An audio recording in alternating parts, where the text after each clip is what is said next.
to do that.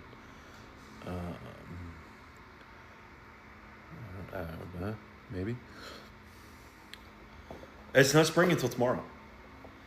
It is the last day of winter. From a weather standpoint, God knows what's going to happen between now and ever. But it's the 20th. Tomorrow's the 21st. And so first day of spring. We should have done something fun for Pi Day. I'll have to make sure I do that next year. All right. I'm going to start. If you're doing Saber class with us, grab your stick, grab your saber, whatever. Just the left, bottom hand, we're gonna do our 10. Remember, we're trying to stop parallel to the floor. We got 1, 2, 3, 4, 5, 6, 7, 8, 9, 10. Now I'm gonna do just the right hand. 1, 2, 3, 4, 5, 6, 7, 8, 9, 10. Anybody that's just joining us, I do a lightsaber class every Friday, 10:30 for about half an hour. You can join with a lightsaber, but no lightsaber is required. All right, now we're going to do forward and backward. And so we lift, advance, lift, retreat. Okay? So, 1, lift, move, 2, lift, move, 3, 4, 5, 6, 7, 8, 9, 10. Okay, and then we're going to turn. And so for the turning, remember on the balls of your feet,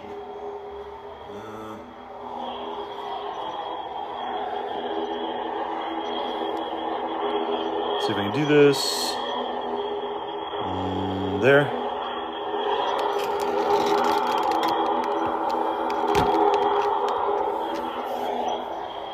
And so for the turning, remember what you're going to do. Oh, I can't see.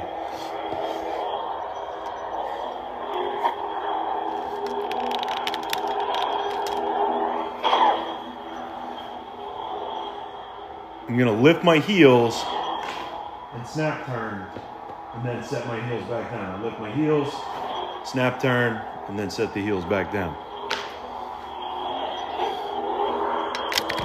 I'm going to have to lace these up a little bit tighter. We'll worry about that after. Okay.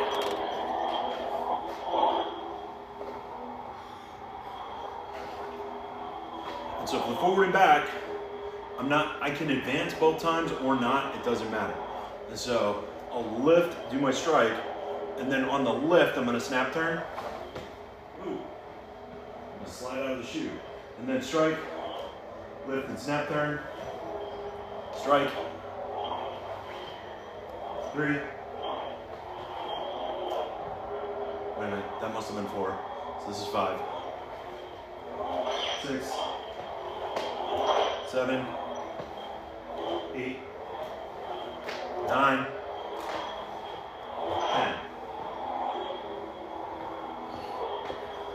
I'm gonna have to start using the laptop so it's easier to see comments.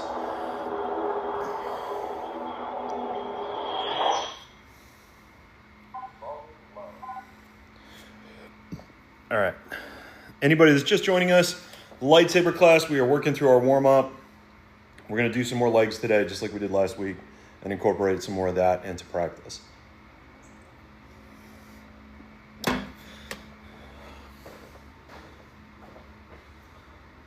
Okay, so we did some basic warm-ups.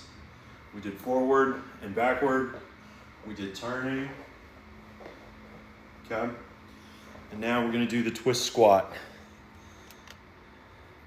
So for this one,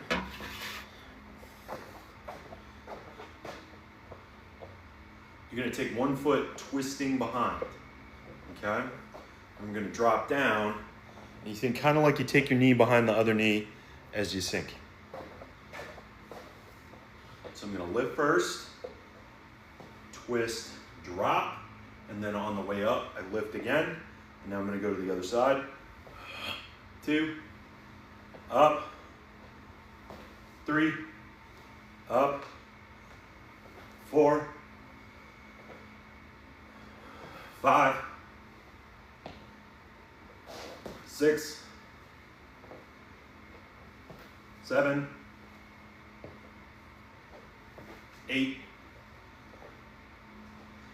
9, 10.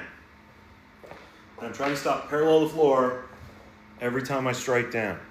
I want to get in that good habit. Okay. Lunges. Need to get a little bit more space. Now. Oh, I'm going to spill my coffee out. I'm not careful. Roll. Come on. There we go.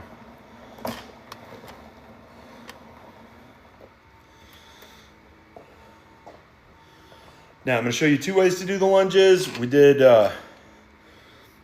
sniped. Good to see you. Good to see you.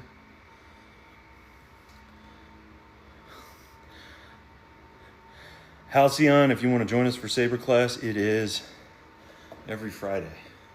All right, so the lunges. I'm going to show you 2 ways to do these. I'm going to show you one where you have more space. That's what we did yesterday. And then I'm going to show you one that if you have less space, can be a nice alternative. Green Ranger. Congratulations, man. That's fantastic. That's really fantastic.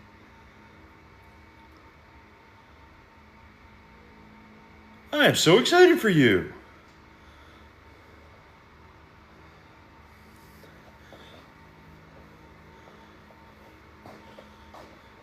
See, TikTok, you get to meet cool people that do cool things and get cool opportunities. All right, here we go. So I'm going to walk with them first. And so up, forward. I'm going to bend 90 and 90 as I drop. I lift as I come up, drop.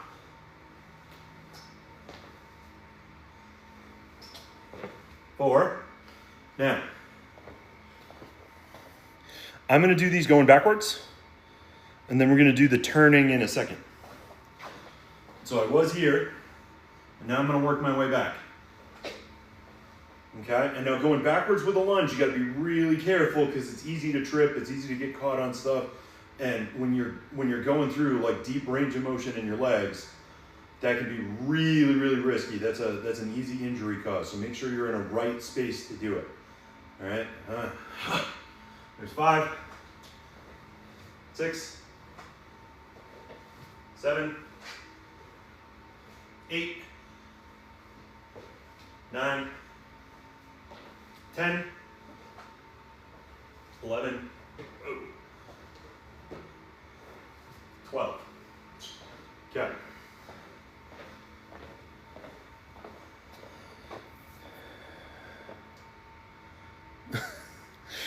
And then for everybody like Finding Halcyon that is discovering this for the first time, previous classes are all getting uploaded to YouTube. I think this is our 8th class. Might be more than that. But so any of these that either you want to work it in a couple more times during the week, or you want to get caught up or whatever, it's easy to follow along. You don't need a ton of space. All right, now the turning. So this is going to work exactly like the warm-up turning. We're just going to lunge with it, okay? So as I drop, I'm going to lift, and as I lift, I turn, okay? If you have more space, I like to do these with a step forward, and then you lift, turn, step forward. that you end up like just being on one leg. So then you either have to switch or be mindful about that. If you don't have enough space to take those steps, you can just lift, turn, drop. Lift, turn, drop. Okay? So I'm going to do the lift, turn, drop first, and then I'll show you the step through. And so our drop, and then as I lift, I snap, drop. Now I've got the other foot forward. Okay? It's hard to look in four directions and do these slow. Lift, turn. Lift, turn. Okay? So that's what that looks like. I prefer to do these with a step through. So if you have enough space, please do that. It makes it a lot easier to protect your joints too.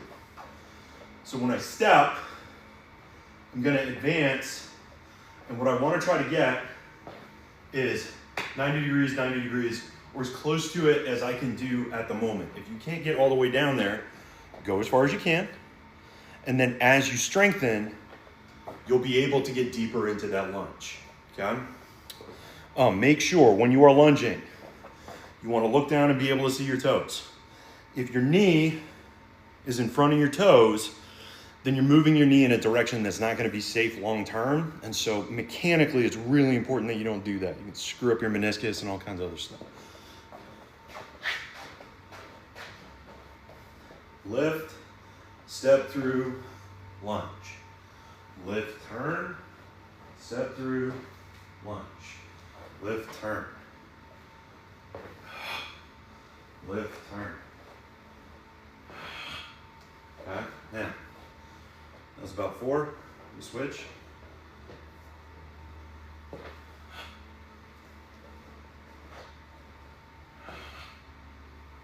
Okay.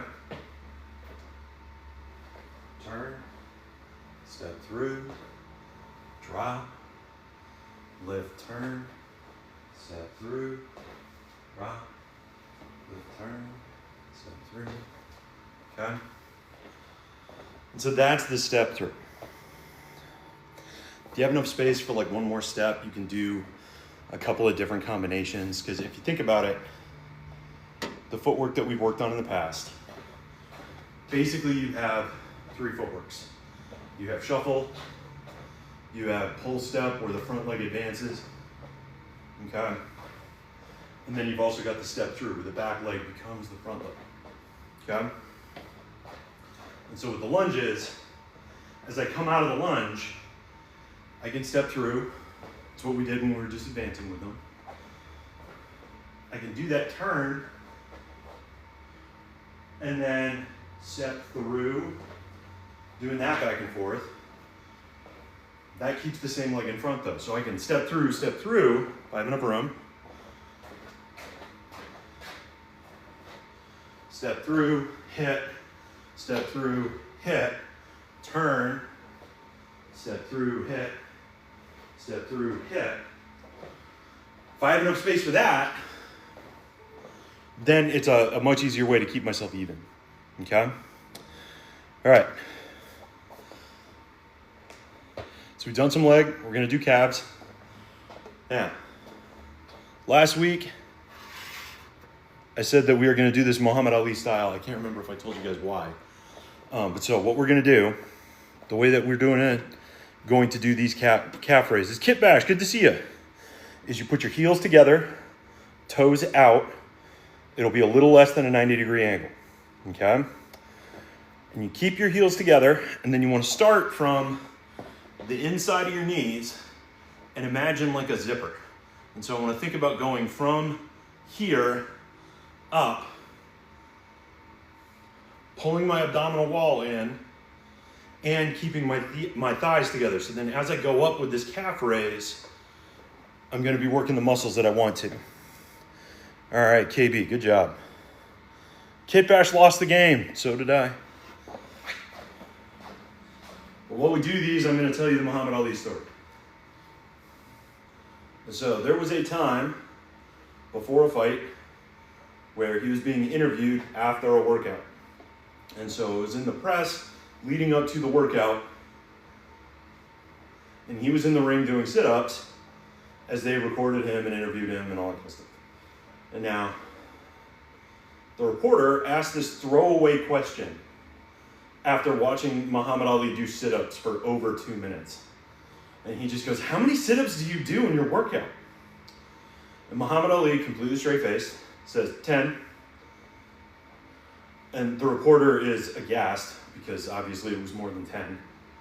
And he goes, well, no, that's not possible. Like, I just watched you do sit-ups for 2 minutes straight. At which point Muhammad Ali explains, no. I don't start counting until they start to hurt. And so that's how we're going to do our calf raises. I'm going to go until I can feel it in my butt. And then I do 10. And then I stop.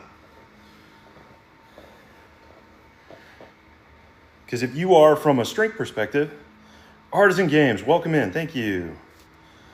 If you are from a strength perspective at the point where doing 10 calf raises is easy peasy, then you need to do more than 10. If you're at a point where you get 2 in and then you already feel it in your butt and then you get the Elvis lip starting to happen for no apparent reason,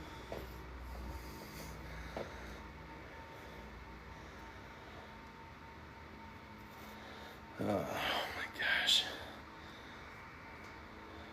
And block. Have a nice day.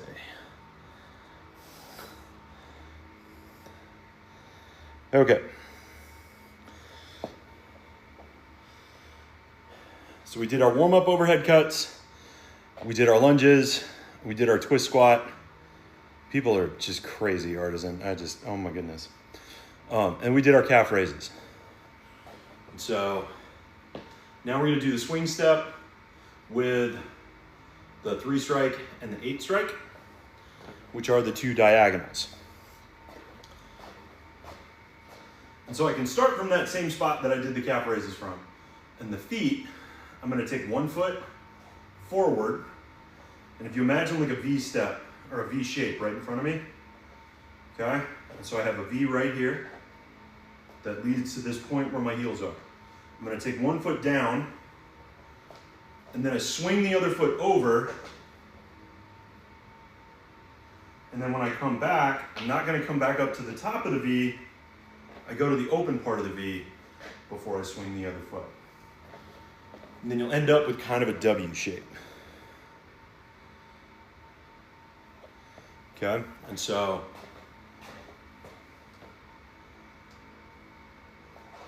I have the open part here. I'm standing on the point. And if I do a W out of this V, well, I guess technically it would be an M. If this is a V, then that's an M. Then the other open side are here and here. And so what I'm going to do is go from point to point and then swing. Okay, so this is the footwork. For those of you that have done capoeira, it's a little bit like the Jenga. Okay, but we are going to do that differently. Now, I have had 2 different people pop in to say that Chuck Norris has passed away. I have not been able to verify that in any kind of context yet. To be perfectly frank, what Chuck Norris decided to do with his notoriety in recent years and the sorts of policies that he has decided to support and other things is not stuff that I'm going to support. And so in this moment, without being able to verify if he did pass away or if he's alive, and in this moment not wanting to glorify any of his recent memory, that's all I'm going to say about Chuck Norris right now. After I have an opportunity to kind of find out what's up, then I might do a video. But I am really disappointed in what Chuck decided to represent with the end part of his life. I'm really disappointed with what he decided to do with his platform. And so I'm not going to take a moment to glorify a man that I think did a lot of harm to people that did not deserve to be harmed. All right. So we did the M step. Now we're going to add the hands. So I start from the middle, step, turn, strike, step, third strike. Okay?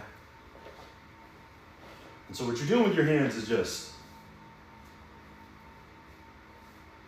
okay? And then we're gonna add the feet. All right, ready? Then we're gonna hit some stuff. This is fun. 1, 2, 3, 4, 5, 6, 7, 8, 9, 10.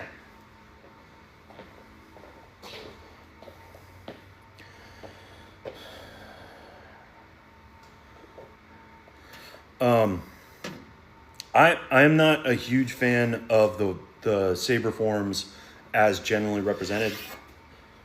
In some cases, we have like a description that was written by somebody that never practiced the martial art that they were trying to describe, and kind of shoehorn it into Star Wars. And I don't love that was the path we decided to take from a creative standpoint. I think there are a lot of really, really talented martial artists that could have built something that was a little bit more grounded. That is not to take anything away from any of the people that practice, perform, and enrich the forms as it is. All of the forms, like all of the Saber forms, are based on actual like martial arts, but in some cases they are based on somebody that never practiced the martial art, watching people do the martial art, and then like putting words around what made the martial art what it was. And I think if you're gonna, import the soul of something, then it deserves a little bit better treatment. It deserves somebody that like has practiced it enough to be able to speak as an expert on it, to do that import. But the people that work within that existing framework of these are the Saber forms and this is how they work and all that kind of stuff, the people that do a lot of that, I think there are a lot of them that have really enriched what they represent to the community, and I think that's fantastic.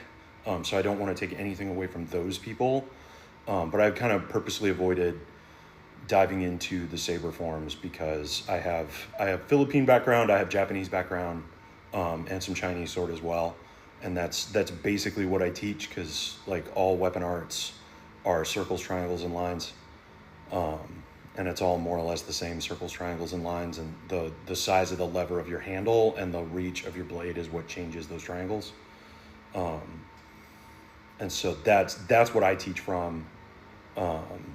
For those contexts, for that meta, because the Japanese meta and the Philippine meta are super different, and so it gives you an opportunity to kind of learn a bunch of different physics, and that's what I teach from.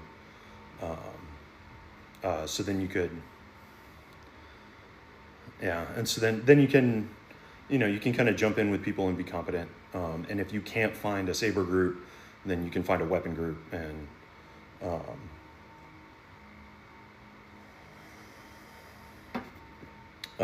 that kind of thing, because you're the way that the Saber forms exist, you're learning from your teacher and you're learning their interpretation of the words around the style, and so it's a lot of stage combat mixed in with real world sword fighting, which there's all kinds of ways to do that well, and if you find an instructor that you vibe well with and that you have fun in the class, like the community is the part that's important. The other stuff is the other stuff is just the container, and the container is not as valuable as the content, and the community is the content. What were we gonna do? We're gonna hit stuff.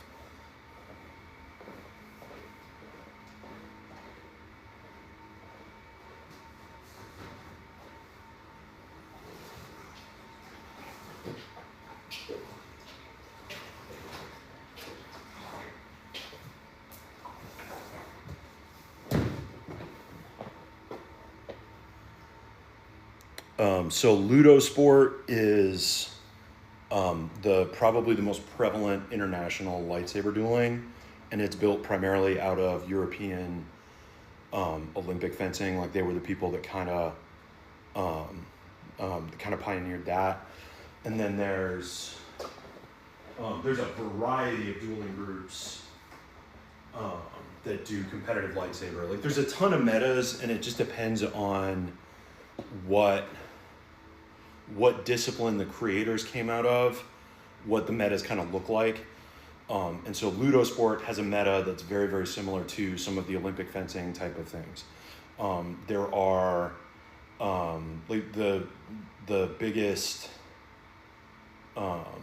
American dueling group or league is like, it was dominated by people that had done a lot of kendo, and now it's a lot of kendo and a lot of HEMA, and so its meta's like super influenced by those things.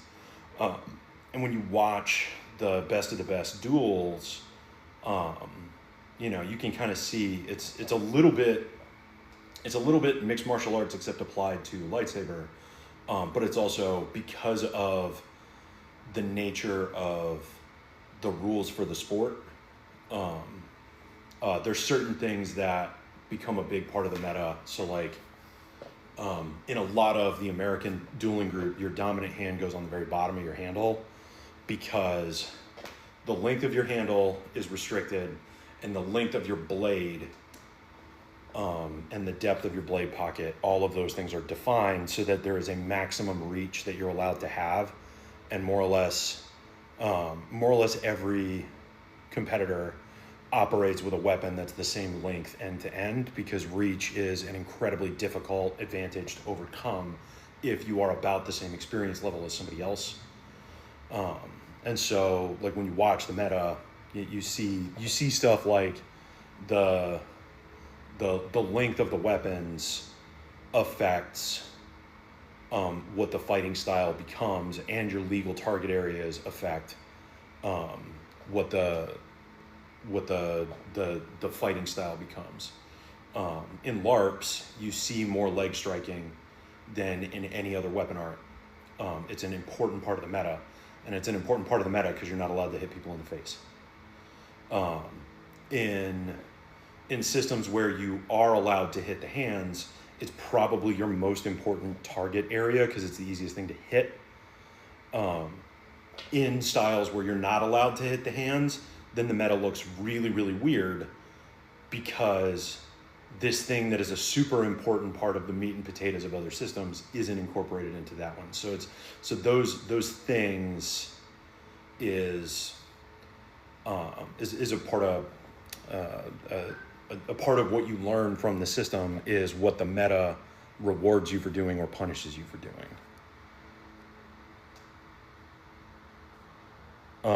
Different leagues handle the non-standard differently, and so sometimes like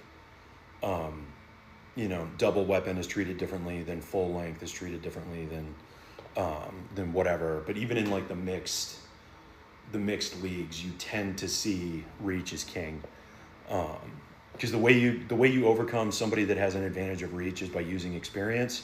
And if you are all parsed by experience level, then everybody's on a very level playing field there. So then other things become, what separates the meta. So in certain systems, you'll see that like really, really tall people, like the tallest people in the division, tend to be the ones fighting at the end. And that is kind of that's sort of what happens when you have all of these other restrictions that kind of level the playing field in one way. Then like the body differences become like the separator. Like there's not a whole lot of people in the NBA that are shorter than 6'1", because the meta of basketball has made it to where if you're not, in that 2% of the tallest people in the world that can also run without your heart exploding, that's just kind of the nature of the beast. All right, we're going to hit Bob here in just a second.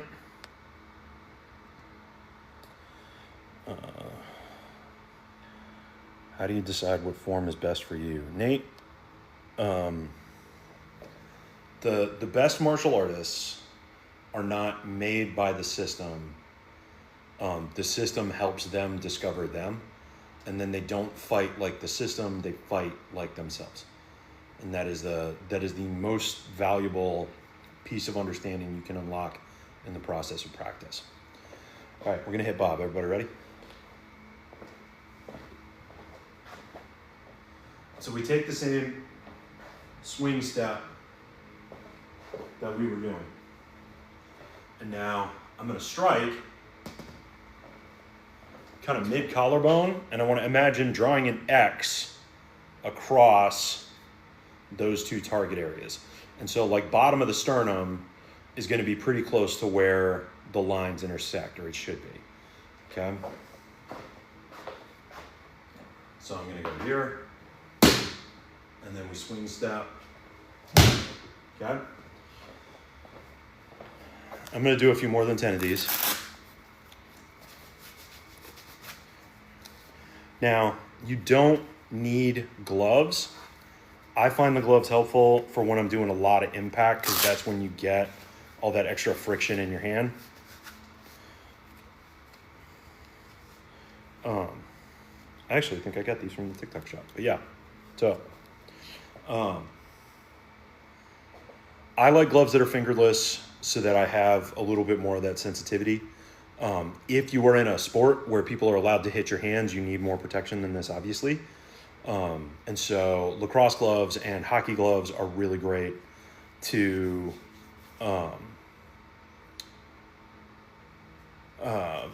make sure you're still having the feel of your handle without, with having your hands protected and all that kind of stuff. All right. Homemade targets. And so Kenobi, here's the question I have for you about the homemade target question is, are you trying to break something, or are you trying to have something that when you hit, it stays more durable?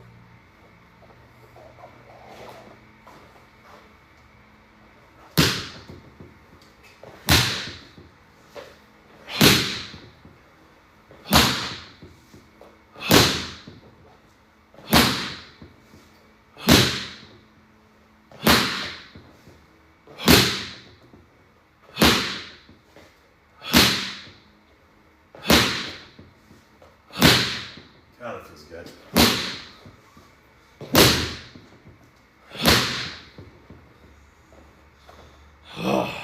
Okay. Stays durable for repetitive strikes. One of the best things if you're so for a lightsaber, you can get away with a lot of stuff because since it doesn't have an edge, it doesn't chip things. And because it has more flex to it than a lot of stuff does, it's not going to be as hard on things as like wooden sword replacements and blunt steel and stuff like that. So you can get away with all kinds of stuff, just all kinds of stuff.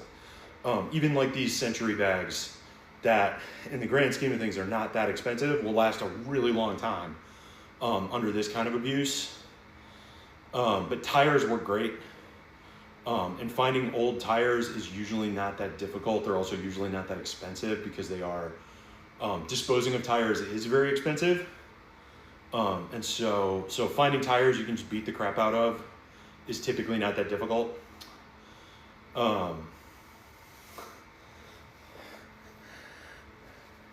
Good to see you, buddy. I can show you the OBN here in just a second. There we go. So, Von Kenobi already knows where to acquire some tires to be a target. So, I'm going to do this so I don't have to move Bob again. All right, OBN, the not double entendre version. Is it funnier if we do double entendre version or regular version? Chat, weigh in.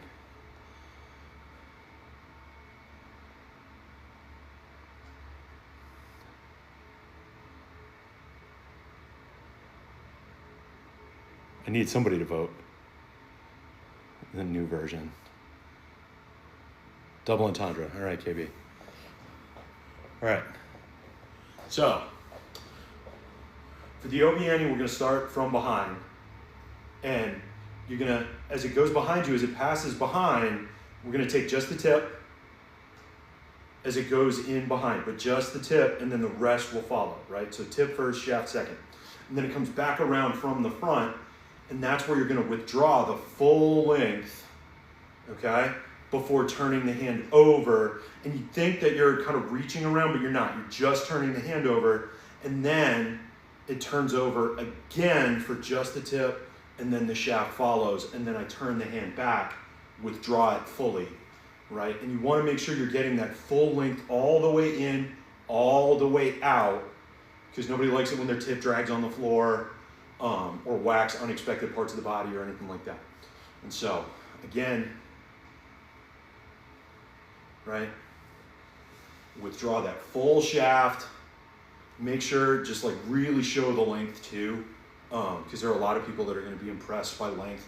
I have heard that length is not as important as motion, but you know, go with what you feel like is going to be right for you. Because like some people, if it's too long, it's really hard for them to have any fun at all.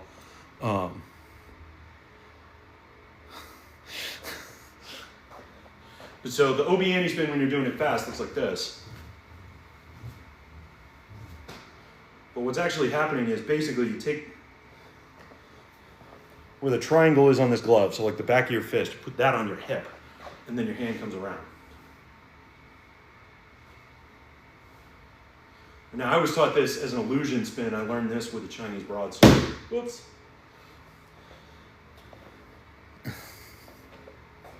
But this is the part that most people, this transition is the part that most people have difficulty with. And so if you actually just practice this part, if you're having trouble with the Obiani, once you get to where this is really fluid, then I just stick a wrist roll in the middle of it, and I've got the Obiani. That's all it is.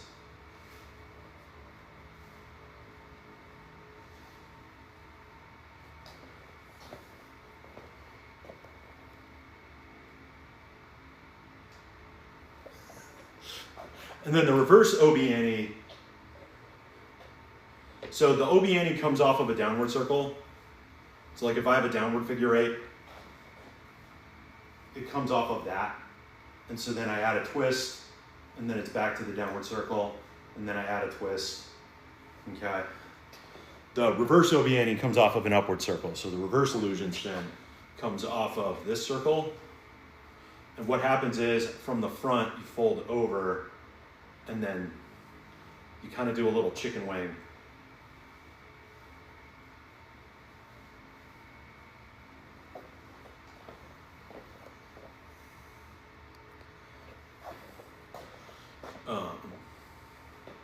When you get really good, you can do a reverse Obiani on one side and an Obiani on the other. And you look kind of like, let's see.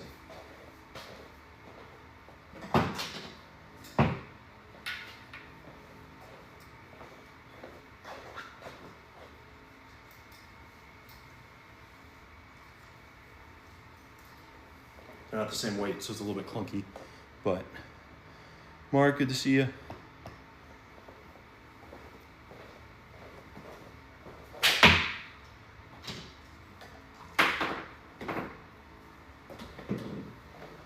All right. I'm going to close this out with hitting Bob just a little bit more.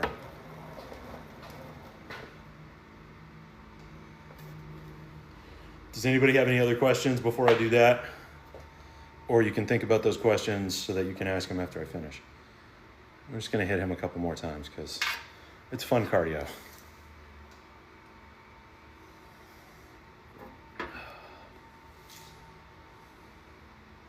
Okay, here we go.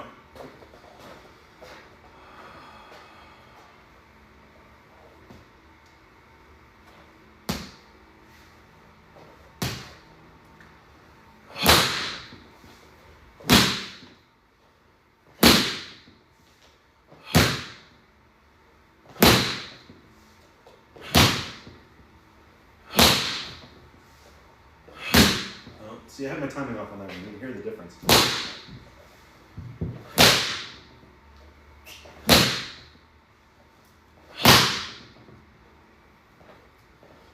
Okay, questions?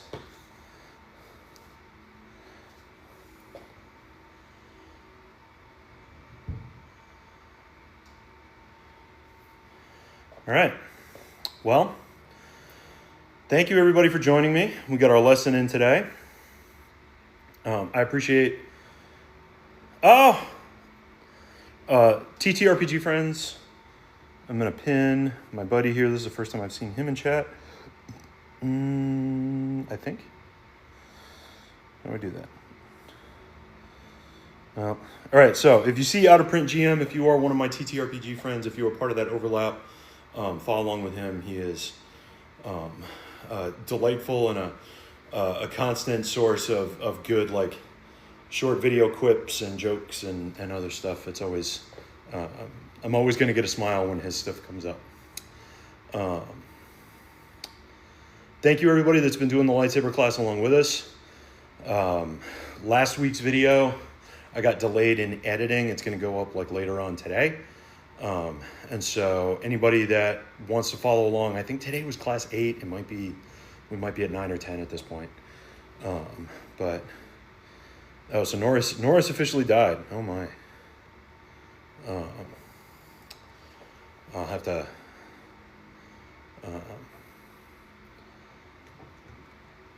I'll have to do something about that, because that's a significant member of the community, even if I did not tremendously love what he represented towards the end of his life. But I already kind of talked about that earlier in the video. All right, everybody, be safe. Have a good weekend, and hopefully I will see you next Friday. The nice part about social media, Kenobi, is that it gives us the opportunity to connect with people that we never would have met otherwise. And so, it's great that you're going to be able to follow along and do this stuff now. And it would have been awesome to have you in person when you were in Kentucky, but we can't change that. So, like, I got you here in this class, and that's awesome. Take care, everybody.